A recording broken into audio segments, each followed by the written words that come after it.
And this procedure is a little more extensive than what some laboratories may use, or what bench rest rifle shooters or precision rifle shooters may use. But we use it with a lot of care to remove any confounding factors from scientific experiments, because we want to be measuring the effects of our experimental variable and not confounding factors that might be due to other variables. You'll notice that there's a lot more scrubbing than other laboratory procedures, and bench rest shooters might be concerned that all the scrubbing might lead to premature barrel wear. Our purpose is to remove all the coating, residue, or Shout Jesus from the mountains, and Jesus in the streets, Jesus in the darkness over every enemy, Jesus for my family, I speak the holy name. powder residue or primer residue. Or residue, sometimes we've come across barrels in universal receivers where cream of wheat was fired. We didn't load the cream of wheat. Where it was plastic sabots were used in different situations. So we've developed a rather careful and extensive barrel cleaning procedure to get it clean enough for scientific experiments. The first solvent we use is Hops Elite Gun Cleaner, and this is a water-based solvent with just a strong degreaser. And first we apply it to a patch, and the point here, we're not really cleaning the bore too much with the patch wetted with the solvent, but what we're doing is we're wetting the bore, and then the brushing action, which comes in a minute, can have its effect. I should mention that even though we're not usually out there winning bench rest rifle contests with our rifles after the cleaning procedure, our associates do often use the laboratory rifles for F-class and some other competitions. It's not uncommon to have them shooting master and high master scores with the laboratory rifles, even though we have an extensive cleaning procedure that some things leads to a lot of barrel wear. Okay, so that was a bronze cleaning brush in the appropriate caliber that I wetted with the Hops Elite cleaning solvent, and we keep our brushes rather on the new side so that it takes usually between 10 and 20 pounds of force to push it through the barrel. Once the push force required to go through the barrel gets down to 4 or 5 pounds, it's time to throw the brush away and get a new brush. So I've been back and forth twice so far. 3, 4, 49, 50. Alright, so after 50 strokes back and forth with the first solvent, which is the Hops Elite water-based gun cleaner, we want to make sure that we get all the residue and all of that cleaning solvent out of the barrel before we go to the next cleaning solvent, and we don't use that brush again until that brush has been cleaned. So return to the slotted stainless steel jag, and what we'll do is first we'll patch out the mixture of cleaner and fouling that we just loosened up with the brush with a little back and forth action, and you'll see that loosened up a lot of carbon. And sometimes, if depending on the exact size of the patches, if 2 patches isn't quite tight enough, and I noticed that was pretty loose slipping through, didn't require much force. If 2 patches doesn't seem tight enough, I'll put in a 3rd patch, just so that there's a fairly tight fit going through. Not so tight that you're bending the rod as you're pushing, but tight enough to make good contact with all the surfaces of the barrel.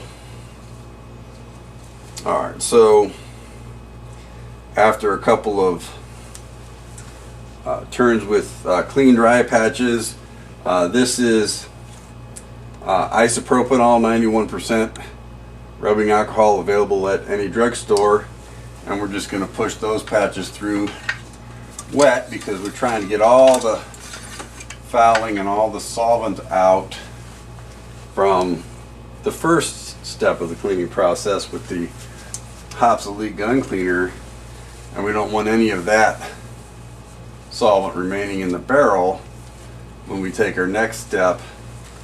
And the next step is with the Hops Elite Copper Terminator, and it's actually got a chemical action that occurs.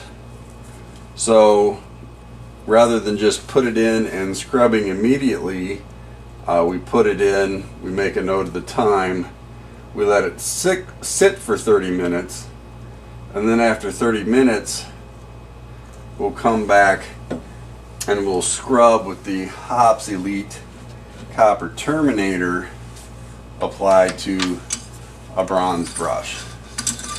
So I'm just wet the patches real good, and what I'll do is I'll come around, just make sure the patch has a lot of the Hops Elite Copper Terminator on it, so that there's plenty of solvent on that rifle barrel while it sits for half an hour. Alright, we're back after letting the Hops Elite Copper Terminator sit in the barrel for about half an hour and let its chemical action do its thing. And this is a solvent that we can also use with the bronze brush. So we're going to go ahead and apply some to a bronze brush in the usual way.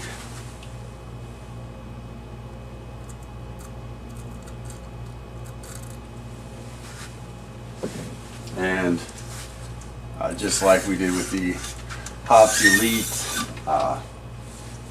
first cleaner we used, we're going to do 50 strokes back and forth. So that's 1, 2, 48, 49,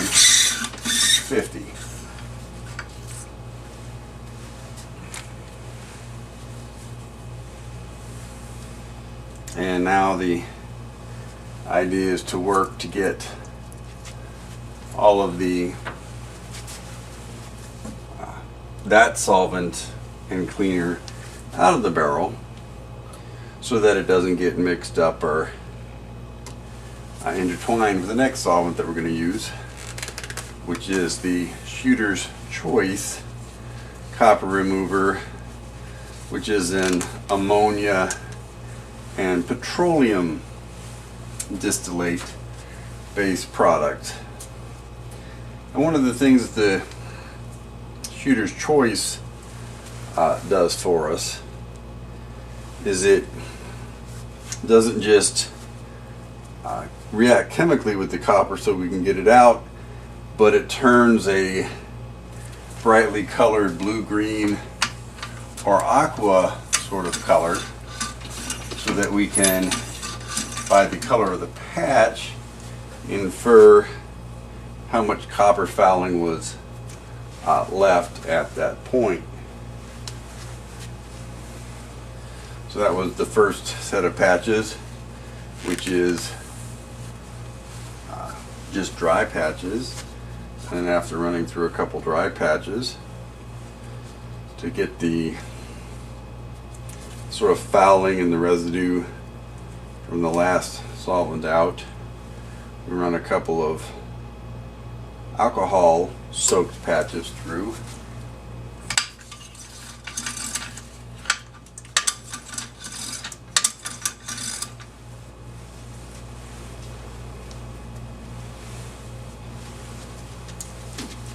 Taking care that we're not recontaminating things every time with the cleaning rod. And then after a couple of alcohol soaked patches, send some more dry patches through, just so the barrel is free from the last solvent and the fouling that got loosened up with the scrubbing for the next stage. Alright. Then the next stage is to apply the shooter's choice. Before we do that, we're going to again just keep wiping the cleaning rod down so that the cleaning rod itself doesn't become a source of introducing dirt or solvents that we don't want in there. And the shooter's choice is the only cleaner or solvent that we don't ever use a scrubbing action with. We don't apply it to a brush. It's ammonia based, smells like ammonia, and so we just let the ammonia do its work on the copper, and then when we pass it out, we let it tell us by how dark blue-green it is how much copper remain in the barrel at that point. So leave it hanging out of the front end. Wet the patch from the front so that you get plenty of the solvent all throughout the barrel.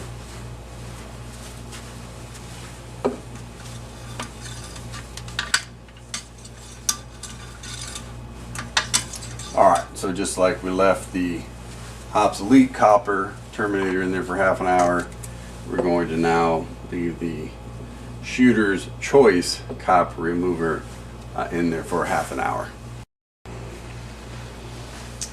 Okay, so we're back after waiting about a half an hour for the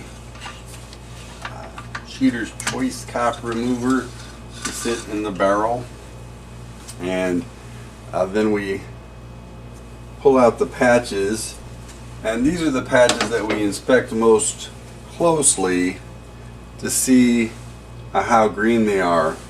And these patches are very, very green, indicating that there was an awful lot of copper fouling in the barrel. And in fact, with patches that are this green, let me bring it closer to the camera, make sure you can see, get a good focus. I'm not sure how well the color is going to come through, but this is a deep green color, even if it looks kind of gray on the camera. And this demonstrates that there's still a lot of copper in there, and probably after I get done with the one time through the cleaning procedure, I'm going to start completely over and go through again and keep going through the cleaning procedure until the patches at this stage come out with considerably lighter green from the copper solvent.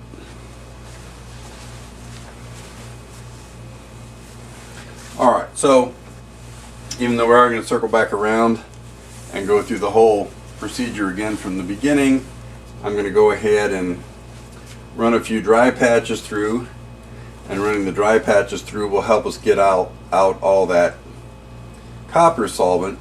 The ammonia is possible for it to corrode the metal, so we never leave the copper solvent in there for more than about a half an hour, and then we take some special care to get all the copper solvent out every time we put it in, so that we don't end up with a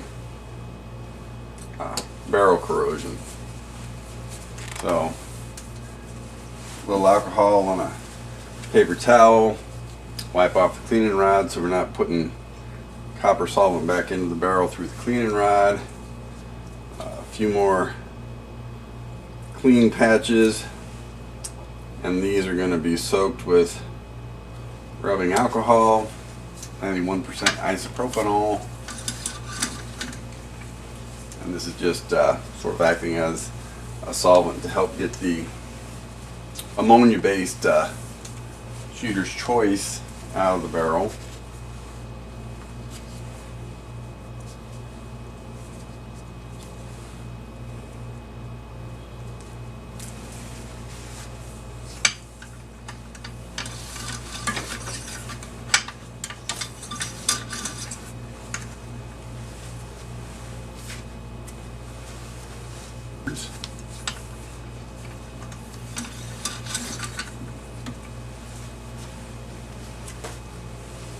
Alright, and then the fourth cleaning solvent or solution in the process is regular hops number 9.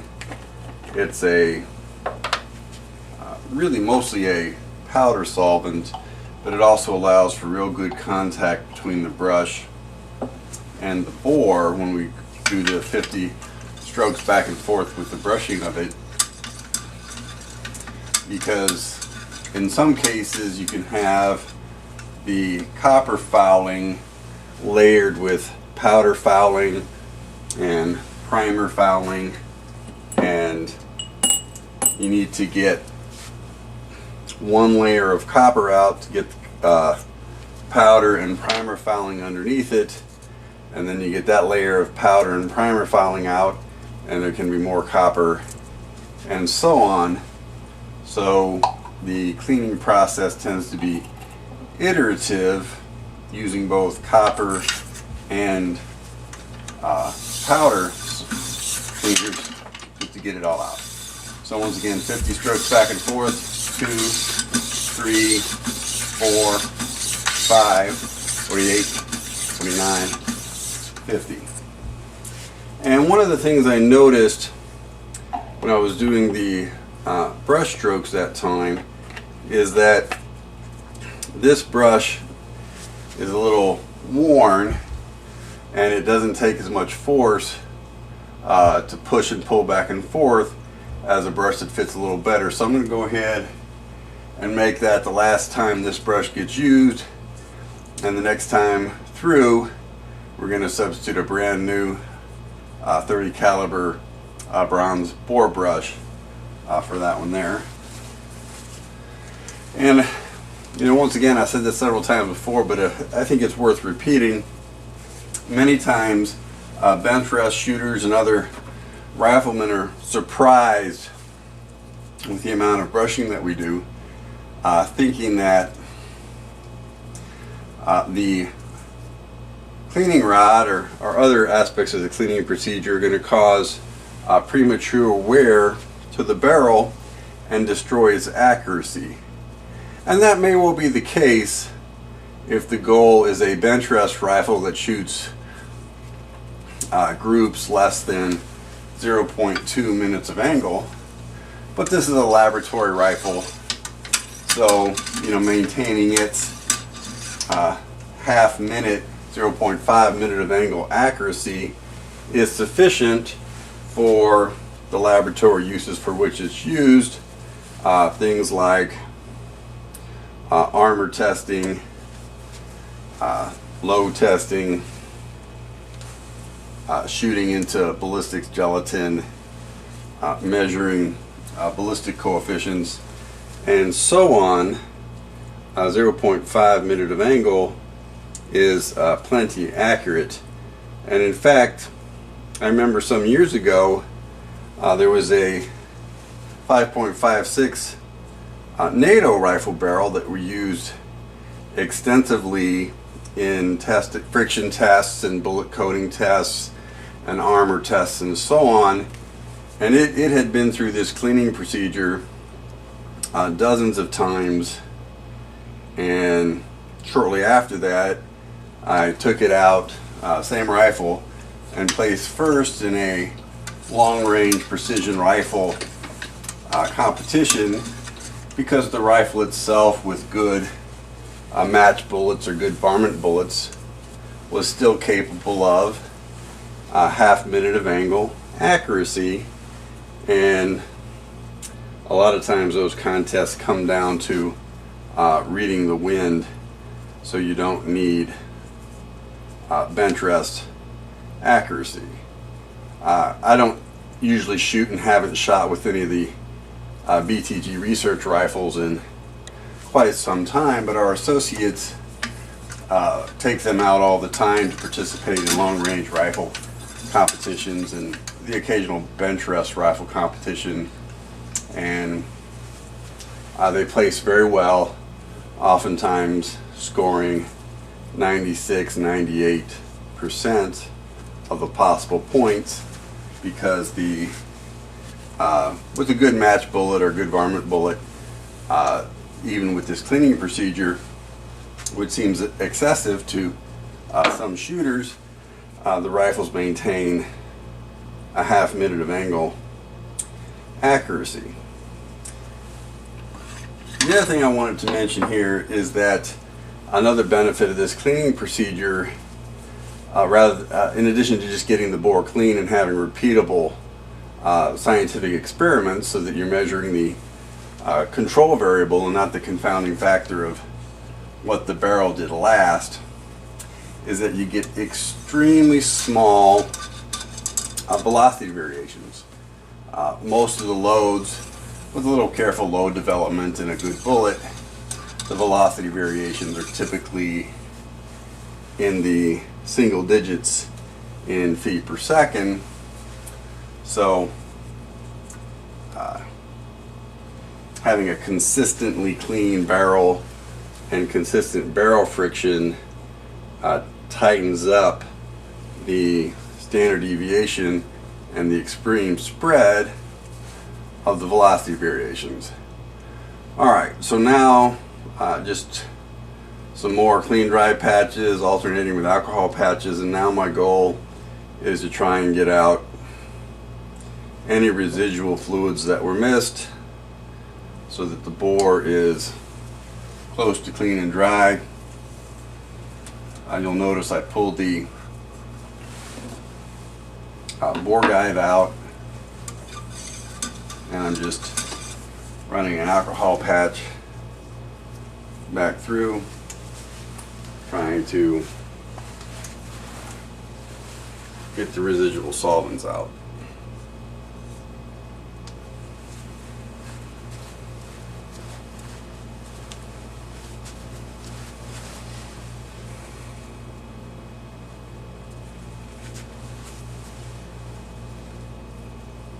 So it's a 4-step process with each of the 4 solvents, and then if either the last patch comes out with too much carbon and powder fouling, or the second to last comes out with too much copper, which is what we saw here today, then we start over at the beginning and keep working our way through the 4 solvents as we demonstrated until either this patch is a very light green or not green at all, or the last patch after the brushing with the hops number 9 is a very light gray or doesn't show any powder fouling. Takes patience, but such is the cost of good science. There is room at the altar, there is room at the pew, there is room at the table, a place for me and for you.